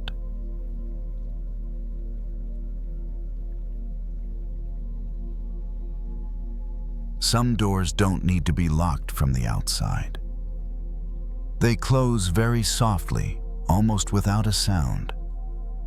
And then we get so used to being inside that we forget we ever had the key. Ben was 31, working in startups, living alone in an apartment that was darker than it needed to be. Not because he liked the dark, but because bright light made his thoughts feel louder. That evening, he sat on the sofa with only a small lamp turned on near the wall. The warm yellow light reached the ceiling enough to give the room shape, but not enough to demand his attention. Ben's phone rested in his hand. The screen lit up, then went dark. Lit up, then dark again. Old notifications, messages he hadn't replied to, emails he had read but never reopened. He didn't act on any of them. He just held the phone like holding a thread that connected him to a place he didn't want to return to. There was someone Ben hadn't forgiven. Not because that person hadn't apologized. The apology had come long ago. Short, clear, no excuses. But inside Ben, the door stayed closed. Not to punish anyone, only because he was afraid that if he opened it, everything would rush in at once. He had thought about it many times. About keeping distance. About protecting himself. And in a way, he had succeeded too well. So well that there was no one else left in that space with him. Ben set the phone down on the table, then picked it up again. He had done this for many evenings in a row, as if holding it meant he was still in control of the story. But every time the screen went dark, the room felt larger and the silence more noticeable. He stood up and walked to the window. Outside, the city was still moving. Car lights stretched into long lines. No one knew he was standing there. No one was waiting for him to respond. The thought felt both relieving and sad. Ben remembered the first time he decided to close the door. There was no ritual, no announcement, just an evening much like this one, when he felt too tired to keep explaining, too tired to keep hoping. And so he closed it slowly, firmly. At first it felt like safety, like being in a room where no one could interrupt. But over time, the room stayed the same while he changed.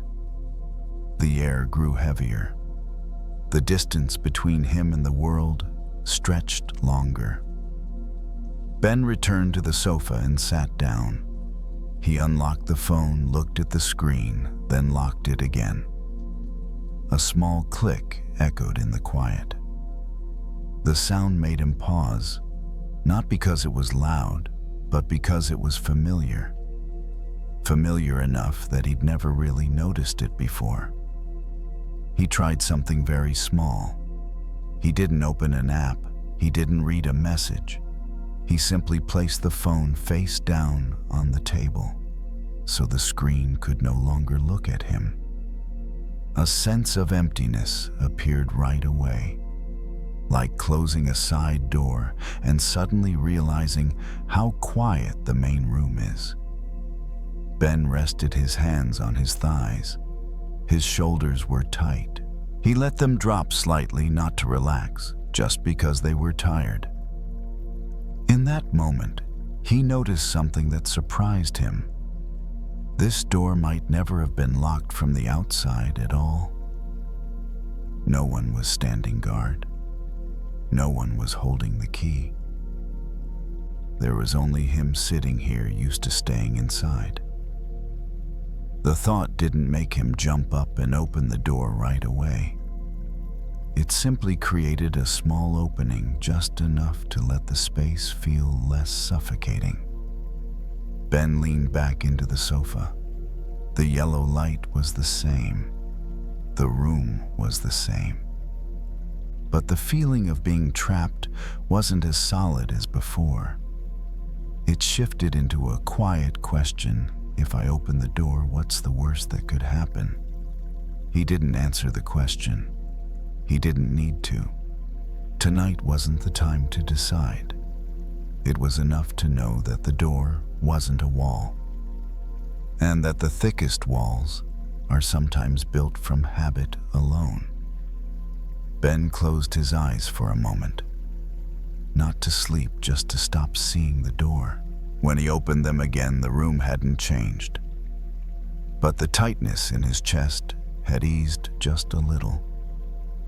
And that alone was enough to make this evening feel less like a sealed prison than it had before. Ben stayed seated on the sofa a little longer. There was no urge to do anything next. Without the phone clenched in his hand, his palms rested empty on his thighs, but the emptiness wasn't as uncomfortable as he'd imagined.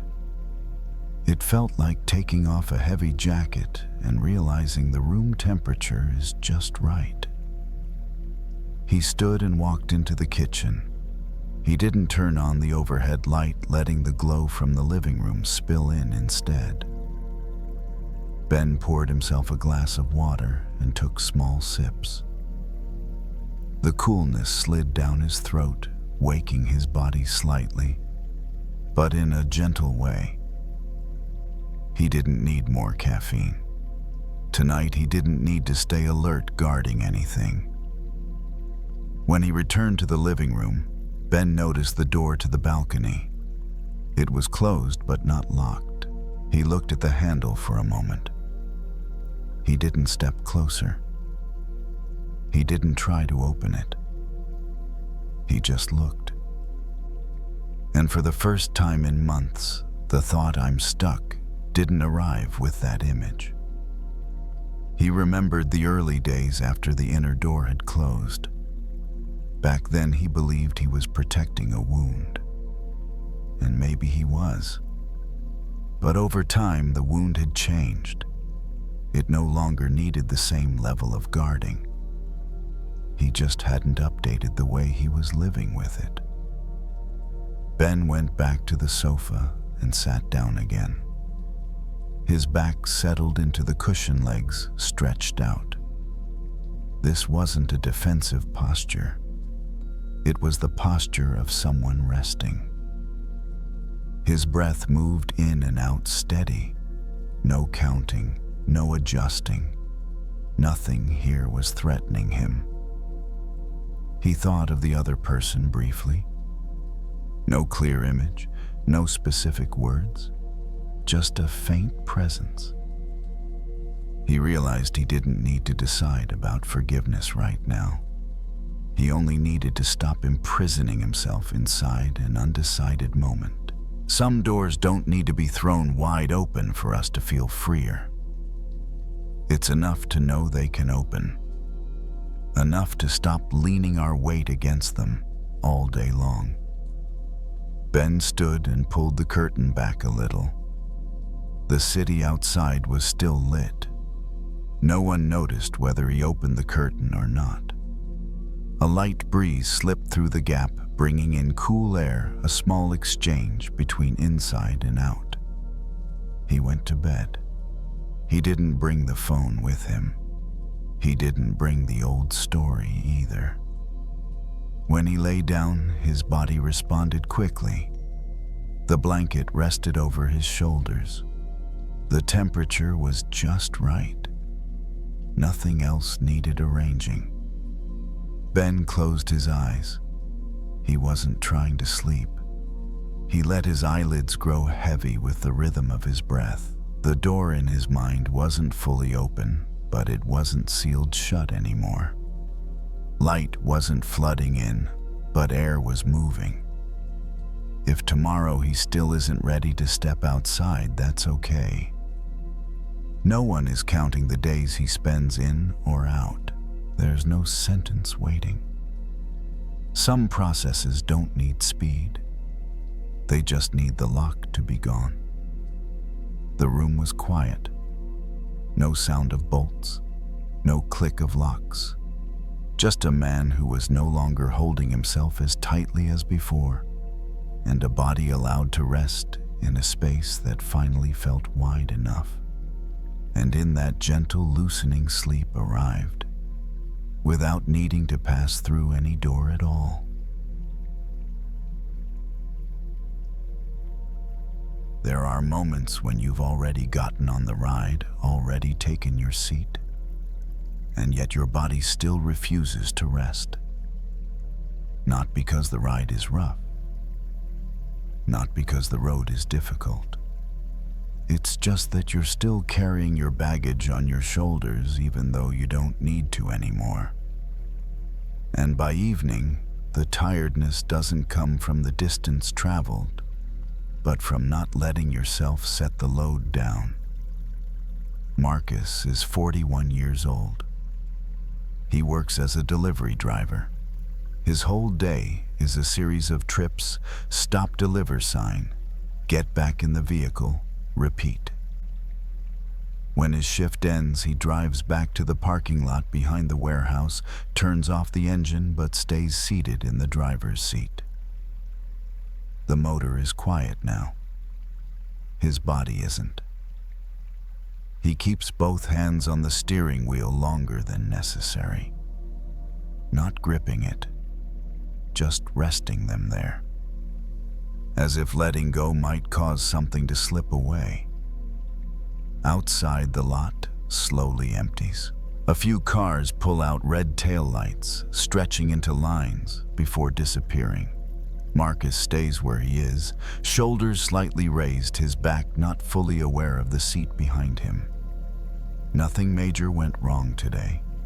No serious delays, no complaints.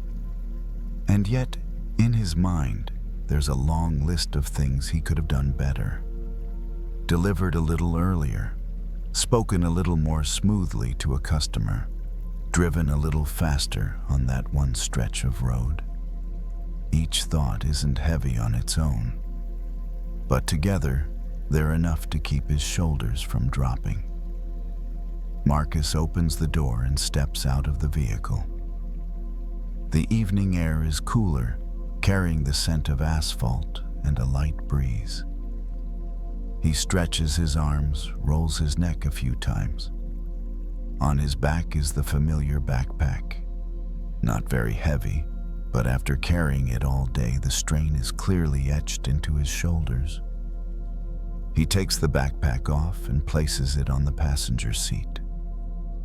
A small movement, but as the straps leave his shoulders, Marcus exhales more deeply than usual, as if his body had been waiting for that exact moment.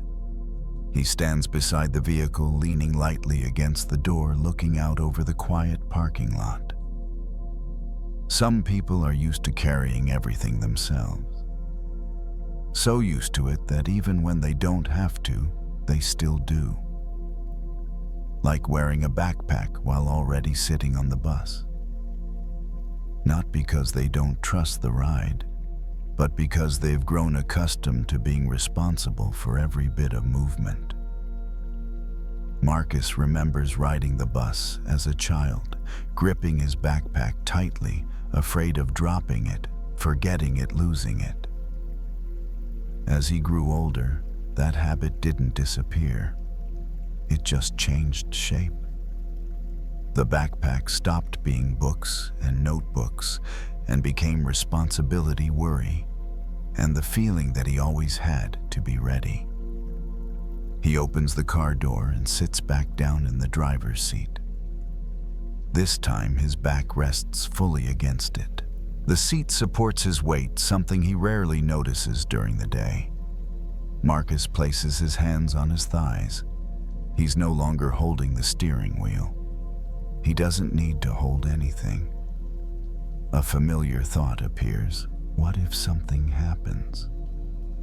He notices it and lets it stay. No answer, no argument. He looks at it the way you look at an old roadside sign. You know it's there, but you don't need to stop for it. Marcus closes his eyes for a few seconds. Not to sleep, just to feel the seat holding him. The engine is off. Nothing is moving. And in that stillness, he realizes something very simple. There are parts of the journey you don't need to walk yourself. You just need to sit still and let the vehicle do its job. He opens his eyes, takes the backpack from the passenger seat and places it on the floor of the car. Not on his shoulders anymore. Not because he won't need it tomorrow, just because right now it isn't necessary. The parking lot remains quiet. Nothing falls apart when he sets it down. If you're listening to this and feel tired even though you're done for the day, that's okay. Maybe you've already gotten on the ride, but you're still wearing the backpack, and tonight you don't need to prove that you can carry more. You're already on the ride. It's already carrying you. You can let your shoulders rest. Marcus stays in the car a little longer. No music, no phone. Just sitting there with the windows closed, the quiet parking lot, and the yellow lights spread evenly across the pavement. The backpack rests on the floor of the car, no longer touching his shoulders. The brief sense of emptiness passes quickly, replaced by a lightness he didn't expect. He leans further back into the seat. The car supports his full weight, his back, his hips, his shoulders. When he doesn't have to hold himself up, his body naturally finds a more comfortable position. A long exhale leaves him, not forced, just happening. Some days we believe that if we stop carrying everything, things will fall apart. But tonight, as Marcus sits still in a car with the engine off, he sees the opposite. Everything is still there. Still okay. Even when he isn't carrying it on his shoulders. He opens the car door and steps outside. No rush. The backpack stays inside. He locks the door and stands there for a moment, looking around. A light breeze moves through. Distant insects hum. There's no sound asking him to react. No task waiting for him.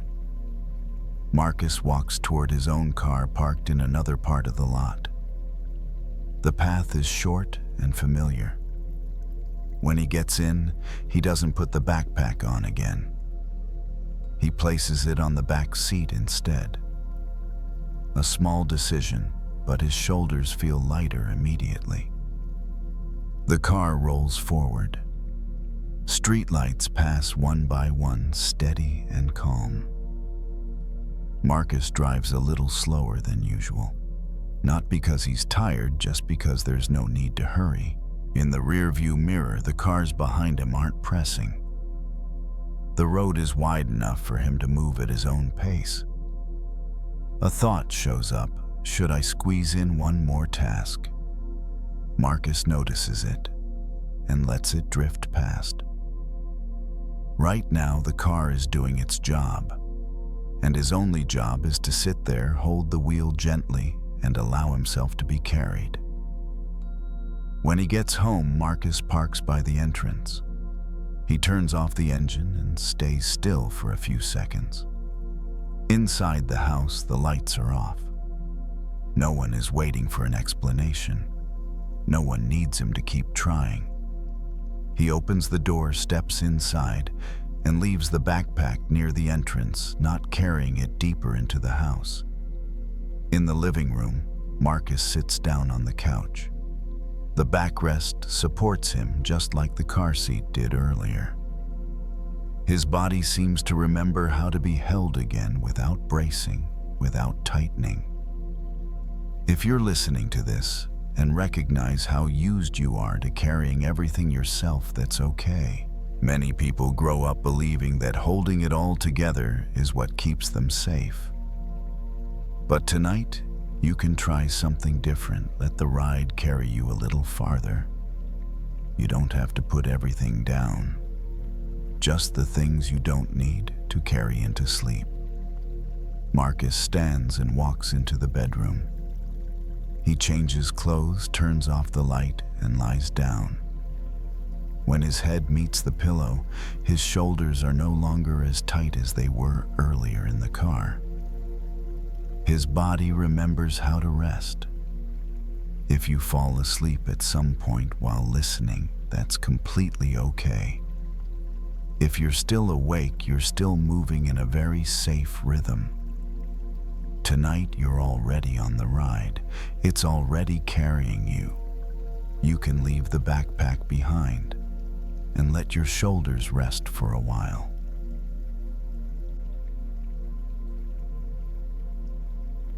The hotel room was quiet in the particular way only hotel rooms are. Not truly silent, but padded. The air conditioner hummed steadily, a low, even sound that felt like it was holding the room together. Ava lay on the bed with one arm draped over her stomach, the other resting along her side, still in her work clothes, shoes kicked off near the door where they had landed. She had arrived less than an hour ago, but the sense of dislocation had already settled in. Different city, same carpet, same heavy curtains, same faint smell of detergent and recycled air. Ava had learned to recognize that feeling early in her career, the sense of being everywhere and nowhere at once. She was 29 and worked as a flight attendant. From the outside, it sounded glamorous. Travel, movement, a life that didn't sit still long enough to get boring. People often said they were jealous. Ava smiled when they did. It was easier than explaining the parts that didn't show up in photos. Tonight's flight had been smooth. Short conversations, polite passengers, nothing memorable. And yet, as soon as she closed the hotel door behind her, the quiet had pressed in heavier than expected. Ava rolled onto her side and stared at the thin strip of light leaking around the curtain. Somewhere beyond it, a city she barely knew was going about its evening. People meeting friends, people going home, people sleeping in beds that didn't change every few nights. She reached for the remote and turned the TV on, then off again almost immediately. The voices felt too close, too awake. She preferred the steady sound of the air conditioner, constant and indifferent. Ava pushed herself up and sat on the edge of the bed, elbows resting on her thighs. She bent forward slightly, letting her head hang for a moment long enough to feel the blood shift, long enough for the day to slide out of focus. She'd been good at moving for as long as she could remember. Good at adapting, good at smiling, and being pleasant in short bursts. But nights like this always brought the same question quietly, without accusation. Where do I actually belong? Not in a dramatic way. She wasn't lonely exactly. She had friends. She had a job she liked well enough. But sometimes, especially in hotel rooms that all looked the same, she felt like a small point of light drifting between places, never landing long enough to be named. Ava stood and walked to the window, pulling the curtain back just enough to see out. The city below was a scatter of lights, uneven and distant. Cars moved along dark lines of road. A few buildings glowed brighter than others. No single light stood out for long. She leaned her forehead lightly against the glass and exhaled. Earlier that day, during a layover, she'd overheard a passenger talking about stars. About how some were so far away that the light reaching us now had started its journey millions of years ago. Some of those stars don't even exist anymore, the passenger had said casually. But we still see them. That idea had stayed with her. Ava looked at the lights below and thought about how often she felt small in comparison to everything else. How easy it was to believe that if she wasn't central, she must be insignificant. That if no one was looking directly at her, she might as well not be there at all. She pulled the curtain back into place and returned to the bed, sitting cross-legged, now hands resting loosely in her lap. The air conditioner clicked softly as it adjusted, then returned to its steady hum. Ava closed her eyes for a moment, not to sleep, just to pause. She noticed how her body felt when it wasn't bracing for the next announcement, the next boarding call, the next smile. There was a faint ache in her shoulders, a tiredness behind her eyes, and beneath that, something gentler, a quiet persistence. She thought about stars again, about how many of them we never notice. Not because they aren't shining, but because the sky is vast and our attention is limited. A star doesn't stop being a star just because it isn't named or pointed at. That thought didn't make her feel special. It made her feel allowed to be small without being meaningless, allowed to be quiet without disappearing. Ava lay back and stared at the ceiling. The room felt less foreign now, its edges softening as her breathing slowed. The air conditioner continued its steady work, filling the space with something predictable. She didn't need to decide where she belonged tonight. She didn't need to anchor herself to one place to be real. She could exist exactly as she was moving, passing through, leaving small traces of light behind her without tracking where they landed. Some stars don't guide ships. Some don't carry names. They still shine. Ava felt her eyelids grow heavy as that idea settled in her body. Not as a belief to hold on to, but as a quiet truth she didn't need to defend. The room held her gently anonymous and safe as the night deepened around the window. Ava lay still as the room continued its quiet work around her. The air conditioner hummed without change, steady and unconcerned. Outside, the city lights shifted slightly as clouds moved through the sky, softening some points of brightness while allowing others to come through more clearly. She rested one hand on her stomach and felt the gentle rise and fall of her breath. Each inhale arrived on its own. Each exhale left without being held. Her body knew how to do this part without instruction. For a long time, Ava had believed that being visible meant being valuable. That if her presence didn't register strongly, if it didn't leave an impression, it must not have mattered. That belief had followed her from place to place, quietly shaping how she saw herself during layovers, conversations, even moments of rest. But stars don't measure their worth by how many eyes find them. They don't dim themselves when no one is looking. They don't rush to become brighter than the sky around them. The thought settled in her slowly, like light spreading after dusk. Ava didn't feel grand or important. She felt relieved, as if she had been released from a task she didn't remember agreeing to. She shifted slightly, pulling the blanket up and letting the weight of it ground her.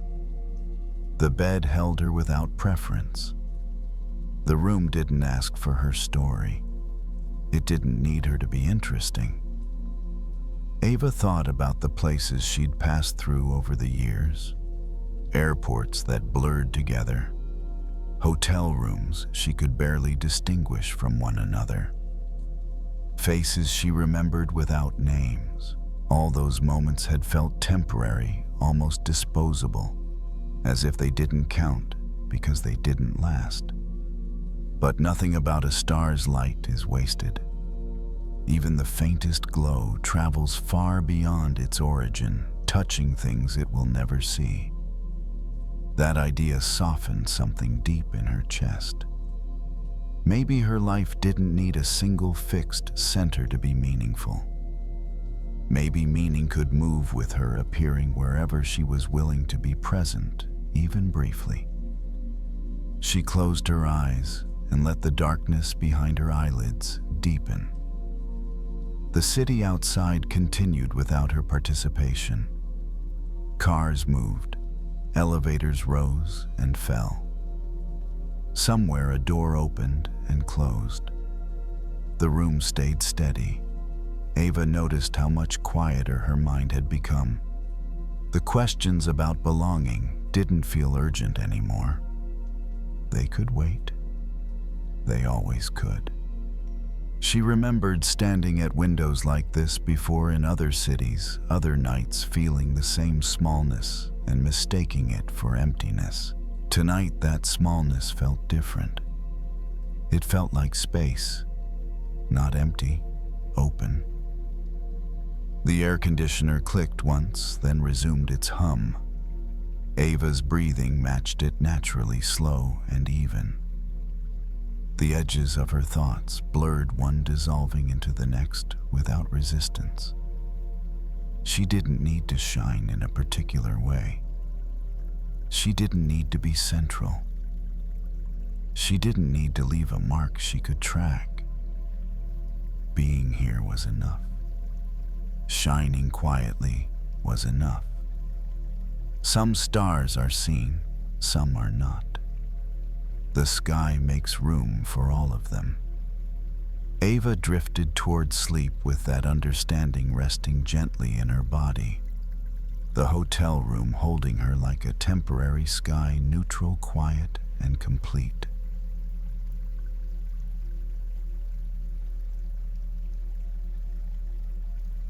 The beach in the late afternoon moved at a different pace.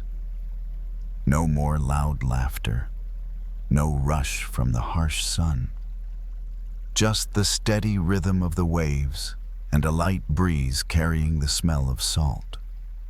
Jason crouched near the water's edge, his hands coated in wet sand. In front of him, a sandcastle was slowly taking shape. Jason was 23, a community college student who had just finished a not-so-great semester. His grades weren't bad enough to panic over, but not good enough to feel settled either. Some nights, he lay awake thinking about the future, the way you think about a math problem with missing information. No matter how hard you try, something always feels incomplete. That afternoon, he came to the beach alone. Not to figure anything out, just to sit somewhere that didn't ask things to last. He scooped up sand, packed it down, stacked small sections one on top of another. The castle wasn't big. It had no ambition, just enough to let him see his effort turn into something visible. Each time a wave pulled back, the wet sand shimmered, reflecting the fading sky. Jason built low walls, smoothing them gently with his fingers.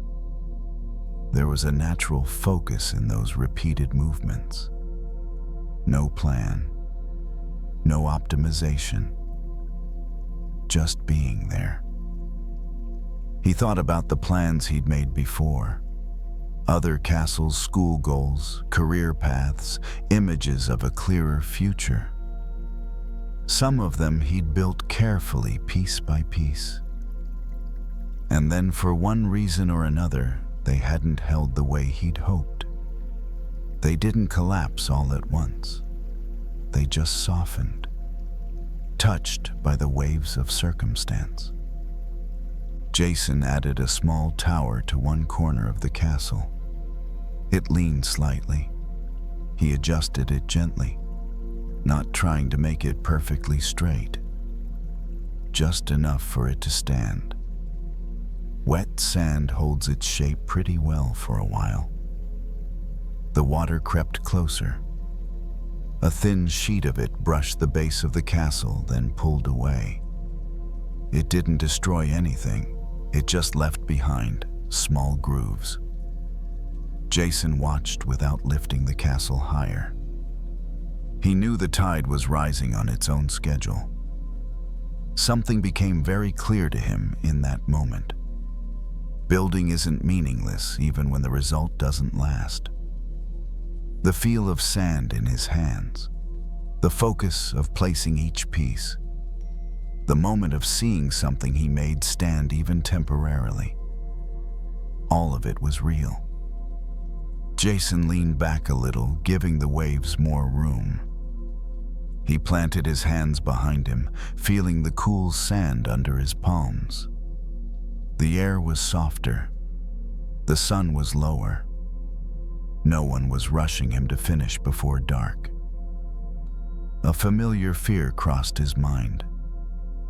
If everything I build can be washed away, what's the point of building at all? But the question felt lighter as he looked at the castle.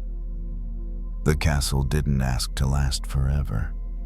It only asked to be built with full presence. Jason leaned in again and fixed a small detail near the entrance. Not to make it stronger, just because he felt like it. A very small pleasure with no long-term payoff. No need for recognition. The waves returned, this time a little stronger. One corner wall collapsed slowly. No drama. The sand loosened and dissolved into the water. Jason didn't reach out to save it. He just watched. His chest didn't tighten the way he expected. There was a brief sense of loss. Then it passed. Sometimes we think we're afraid of losing things, when what we're really afraid of is the act of holding on. When the grip loosens, that fear has nowhere to stand. Jason stood up and brushed the sand from his pants. He looked at the castle once more. It was still there, even with the corner gone. Enough to see that care had gone into it. Enough to know he had built it honestly. The sky shifted colors. The breeze grew cooler. Jason turned away from the castle and walked along the shoreline. He didn't need to stay for the final moment. He didn't need to make sure of anything. He knew the waves would do their work, and somehow, that knowledge made his steps feel lighter. Jason walked slowly along the shoreline, leaving faint footprints in the wet sand behind him. With each step, the prints stayed visible for a few seconds. Then the waves washed over them, unhurried, not erasing them all at once. He didn't turn around to look. Not because he wanted to forget, but because there was no need to check. The wind softened. The air was cool, carrying the familiar scent of salt and seaweed. Jason let out a long breath, as if his body were gently setting something down. Something it had been holding all day. Not a decision, just the feeling of having to hold on. He sat on a low rock near the water. Waves hit the stone, then pulled back steady and predictable. No two waves were the same, but the rhythm was familiar. Jason rested his hands on his knees, feeling the chill of the wind first, then the warmth returning as his body adjusted. He thought about the sandcastle, not its shape, but the feeling of building it. The weight of wet sand in his hands. The quiet focus of placing each small piece where it belonged. That feeling hadn't been taken by the waves. It was still there, close and intact. Maybe not everything we do needs to stay. Maybe some things only need to pass through our hands, leave a mark inside us, and then be allowed to dissolve. Like waves, like footprints, like plans that were once taken very seriously, but no longer fit who we are now. Jason lifted his gaze to the horizon. The sun hovered just above the water, its light stretched into a thin golden line. Not dramatic, not loud, just there. He didn't take a photo. He didn't try to capture the moment. Some moments are most beautiful when they don't need proof. He noticed he was no longer blaming himself for the castles that had been lost. Not because he'd figured everything out, but because he no longer saw loss as failure. It was simply part of building in a world that's always moving. The waves kept rising and falling. Somewhere behind him, the sandcastle might have collapsed further or disappeared completely. Jason didn't know. And strangely, not knowing didn't bother him. It created a light open space where he didn't have to keep watch. He stood up and brushed the sand from his hands. The sun sank a little lower.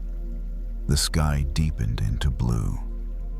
Jason walked toward the parking lot, not fast, not slow. His steps were steady. There was nothing he needed to rush to hold on to before night arrived. On the way back, he thought about the things he still wanted to do. Not big plans, just small things he could start then adjust as he went. Like building another sandcastle someday on a different beach. Not to make it last forever, but to build it again. Sometimes we think letting go means giving up. But maybe letting go is simply allowing ourselves not to carry what has already finished its work. Those things don't disappear. They become sand. They become ground. They become what supports the next steps. Jason stopped and looked at the ocean one last time before leaving. The waves were steady, the breeze cool, nothing especially remarkable. And because of that, the moment was calm enough to set down. He turned away and walked on. Not carrying the castle, only the feeling of having built with care and having let go at the right time. The night took care of the rest.